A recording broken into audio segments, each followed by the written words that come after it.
விட்டுட்டு போயிடுவாங்க. இல்ல குழந்தைய ஒரு இம்பார்ட்டன்ட் ஸ்டார்டிங்லேயே பெற்றுக்கிட்டா பரவாயில்ல அப்படிங்கிற மாதிரி காமிச்சாங்க. அந்த மாதிரி டைம் நான் தியேட்டர்ல ஃபர்ஸ்ட் படம் ரியோ தான் இன்னைக்கு பாக்குறேன். எனக்கும் ரொம்ப பிடிச்சிருந்து. லவ் சீன் சூப்பரா தான் இருக்கு, நல்லா தான் இருக்கு. எங்களுக்குள்ள பிரேக்கப் ஆயிடுச்சு, மூஞ்சியவே பார்க்க மாட்டேன்னு. இப்ப மேல போய் எதை பார்க்க போற? ஒரு மேட்ரு பேசி முடிக்க வேண்டியிருக்கு. அதுக்கு நீ படியில ஏறி நேர்வழியிலே போலாமே. நல்லா இருக்கு. வீட்டில் பார்க்கறதுக்கும் மொபைலில் பார்க்கும் இங்கே பார்க்கும் எனக்கு இது பிடிச்சிருக்கு.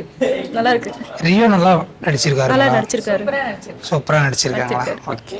கிளைமேக்ஸ்ல ஏதோ சென்டிமெண்டா நடிச்சிருக்காங்க. அந்த சென்டிமெண்ட் சீன் வந்து கதையோட நல்லா ஒத்து போகுது.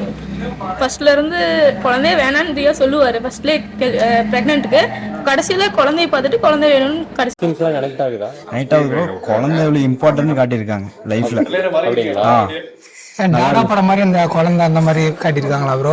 அதுல வந்து விட்டுட்டு போயிடுவாங்க. இல்ல குழந்தைய ஒரு இம்பார்ட்டன்ட் ஸ்டார்டிங்லேயே பெற்றுக்கிட்டா பரவாயில்ல அப்படிங்கிற மாதிரி காமிச்சாங்க. அந்த மாதிரி காட்டியிருக்காங்க. படத்துல காமெடிலாம் இருக்குங்களா? காமெடி சூட் ஆகுது ப்ரோ. முன்னாடியே இப்போ கல்யாணத்துக்கு முன்னாடியே ப்ரெக்னென்ட் ஆகிட்டா குழந்தை அவாய்ட் பண்றாங்க. ஆமா, அது பண்ணாம வளர்க்கலாம்னு சொல்றாங்க. ஸோ அந்த மாதிரி இதெல்லாம் ஒன்று இருக்கு. ஓகே.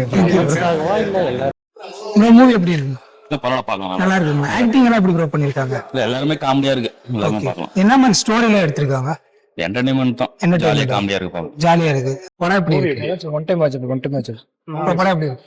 ஓகே, நல்லா இருக்கு. எல்லாம் ஆக்டிங் எப்படி இருக்கு? ஓகே தான். ஓகே. படம் எப்படி இருக்கு? நல்லா இருக்கு. நண்பர்கள்